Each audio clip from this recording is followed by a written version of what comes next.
এডউইন্সের সকল প্রিয় ছাত্রছাত্রীকে ক্লাস 11 এর সেমিস্টার 2 এর নতুন আরো একটি ভিডিওতে স্বাগত। আজকে আমরা মহাকর্ষ, যেটা তোমাদের ইউনিট 6 চ্যাপ্টার 1, সেই মহাকর্ষ নিয়ে একটা ইম্পর্টেন্ট কোয়েশ্চেন আলোচনা করব। এটা একটা নিউমেরিক, যেটা তোমাদের জন্য ইম্পর্টেন্ট। চলো দেখে নিই ইম্পর্টেন্ট কোয়েশ্চেনটা। পৃথিবী থেকে সূর্যের দূরত্ব বর্তমান দূরত্বের অর্ধেক হয়ে গেলে 1 বছর কত দিনে হবে? সো এইটা আমরা কার ল ইউজ করব? আমরা এই সূত্রটি ইউজ করব গ্রহের গতি সংক্রান্ত কেপলারের সূত্র। কেপলারের তৃতীয় সূত্র তোমাদের মনে আছে, যে পর্যায়কাল। এই পর্যায়কালের সঙ্গে কার সম্পর্ক? এই যে ব্যাসার্ধ, কার ব্যাসার্ধ? এই যে গ্রহ, এই যে সূর্যের থেকে পৃথিবীর যে দূরত্ব, এই দূরত্বটা, এই দূরত্বের রিলেশনটা আমরা কি জানি? যে পর্যায়কালের স্কোয়ার ভ্যারিজিয়াস কি দূরত্বের ঘনফল।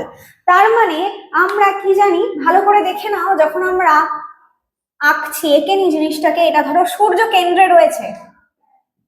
ছোটবেলায় আমরা সেই সূর্য আঁকতাম, সেরকম একটা সূর্য এঁকে নিয়েছি। এই সূর্যকে কেন্দ্রে রেখে পৃথিবী যখন আবর্তিত হচ্ছে, অর্থাৎ এইখান থেকে, এই পজিশন থেকে আবার এই পজিশনে আসা, মানে 1 বছর, অর্থাৎ টোটাল পূর্ণ আবর্তন কমপ্লিট করা, অর্থাৎ একটা পর্যায়কাল। সো আমাদের পর্যায়কাল কত হবে সেটাই কিন্তু মেন প্রশ্ন এখানে। কি 1 বছর কতদিন হবে? 1 বছরে পূর্ণ আবর্তন হয়। সো পর্যায়কাল কত হবে? প্রথমে পর্যায়কাল যত ছিল তার সাথে, চলো প্রথম পর্যায়কাল আমরা ধরে নিচ্ছি টি, যেটা 365 দিন। তারপর আমরা আর সম্পর্কে কি জানি? এই যে ব্যাসার্ধটা, এই ব্যাসার্ধটা এখন কত ছিল? এই ব্যাসার্ধ আমরা ধরে নিচ্ছি R1। ওকে, R1। এইবার ভালো করে দেখো, তারপরে আমাদের ব্যাসার্ধ যখন R2, আমাদের ব্যাসার্ধটা ধরো R আছে, ঠিক আছে।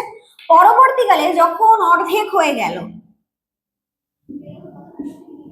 তখন ব্যাসার্ধ কত হলো? আমরা ধরতে পারি R is equal to R/2, R1 is equal to R/2।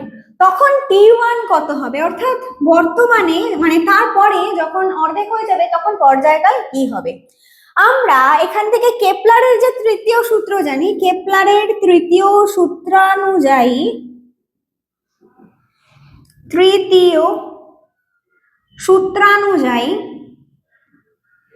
আমরা এখান থেকে কি জানতে পারছি? ভালো করে দেখো, সূত্রানুযায়ী আমরা জানি টি স্কোয়ার ভ্যারিজিয়াস আর কিউব, এটা আমরা সূত্র অনুযায়ী জানি। সো প্রত্যেকবার এই যে টি হয়ে যাবে টি এবং আর, T by R, T square by R cube হয়ে যাবে ধ্রুবক। এটাকে আমরা এইভাবে, যখন বয়েলের সূত্র আমরা শিখেছিলাম ক্লাস 10-এ, আমরা এটাকে এইভাবেও লিখতে পারি, আর স্কোয়ার ইজ ইকুয়াল টু, এটা তো ধ্রুবক হয়ে যায়, ইজ ইকুয়াল টু কনস্ট্যান্ট লিখতে পারি, তাই তো, বা ধ্রুবক লিখতে পারি। সো দ্যাট এইবার টি বাই আর লিখি, বা T1 square by R1 cube, বা T2 স্কোয়ার, এইভাবেই আমাদের চলতে থাকবে প্রত্যেকটা রিলেশন। ওকে, এইভাবেই তো চলতে থাকবে, তোমরা জানো। সো আমরা এইটুকু রিলেশন নেব, কারণ আমাদের এইটুকুই জানতে চাওয়া হয়েছে। সো এইবার এখানে আমরা লিখতে পারি যে তাহলে T square by R cube is equal to T1 square by R1 cube, এটা আমরা পেয়ে যাই। এইবার আমাদের এখানে জিজ্ঞেস করেছে T1টা কত, সেটা আমরা বের করব কিভাবে? ভালো করে দেখো, তাহলে এখানে আমরা এইখানটায় লিখে নিচ্ছি T1 square is equal two, লিখতে পারি T square by R cube হচ্ছে, আর উপরে কি চলে আসছে? R1 cube.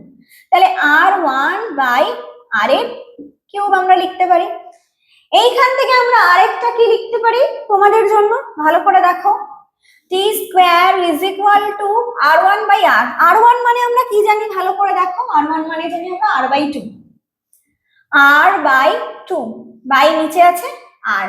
সো এখানে লিখবো T স্কোয়ার ইনটু কি করব? আর আর কেটে যাবে, R/2 আর, অর্থাৎ এটা কেটে গেল, হয়ে গেল T স্কোয়ার 1 বাই, এটা কি হয়ে যায়? 2 এর হোল কিউব, অর্থাৎ 1/8। এতটুকু তোমাদের কাছে আশা করি ক্লিয়ার, বুঝতে পেরেছো? ভালো করে দেখে নাও ক্লিয়ারলি। তাহলে আমরা এখান থেকে কি পেয়ে যাচ্ছি? T স্কোয়ার বাই 1/2 এর হোল কিউব, এটা পেলাম। তাহলে এইটাকে ভালো করে দেখো, T1 আমি লিখে দিচ্ছি, তাহলে কি হয়ে যাবে? √T স্কোয়ার 1/2 এর হোল কিউব। তাহলে এটা কিভাবে বেরোয়? ভালো করে দেখো, T বেরিয়ে গেল 1/2, 3/2, তাই তো? এইভাবে বেরোয়, অর্থাৎ কি বেরিয়ে যায়, টি, ভালো করে দেখো 1 + 1/2 হয় এই জায়গাটা। সো এটা হয়ে যায় 1/2, আর একটা কি হয়ে যায় 1/√2। কেন? √1 মানে 1, সুতরাং t/2√2। এন্ড টি এর মান আমরা কত পেয়েছিলাম? 365। এই জায়গাটা তোমাদের কাছে ক্লিয়ার? দেখো দেন তাহলে মুছে নেক্সট টুকু করব। দেখো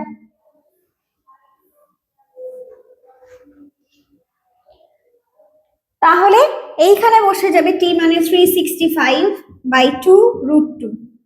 ঠিক আছে, তাহলে √2 এর মান আমরা জানি কত হয়, প্রায় 1.41 এর কাছে হয়। সো আমি প্রায় সাইন দিচ্ছি, 365 অ্যাপ্রক্সিমেটলি आंसर আসে 129 ডে। তো so answer is 129, approximately 129 day. তাহলে এটাই হলো আমাদের উত্তর, যে পৃথিবী থেকে সূর্যের দূরত্ব বর্তমান দূরত্বের অর্ধেক হয়ে গেলে 1 বছর কত দিন হবে, অর্থাৎ পর্যায়কাল কত হবে। এটাই ছিল ইজি, এটা কি কেপলারের সূত্র থেকে। সো এটাই ছিল আজকে তোমাদের জন্য নিউমেরিকটা।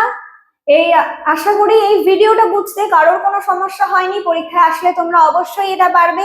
এন্ড যদি এইটা ছাড়াও অন্য কোনো প্রবলেম থেকে থাকে এই অধ্যায় থেকে, অবশ্যই সেটি কমেন্টের মাধ্যমে জানাবে, যাতে পরের ভিডিও নিয়ে এসে সেটি সলিউশন করে দিতে পারি। তো সকলকে ধন্যবাদ।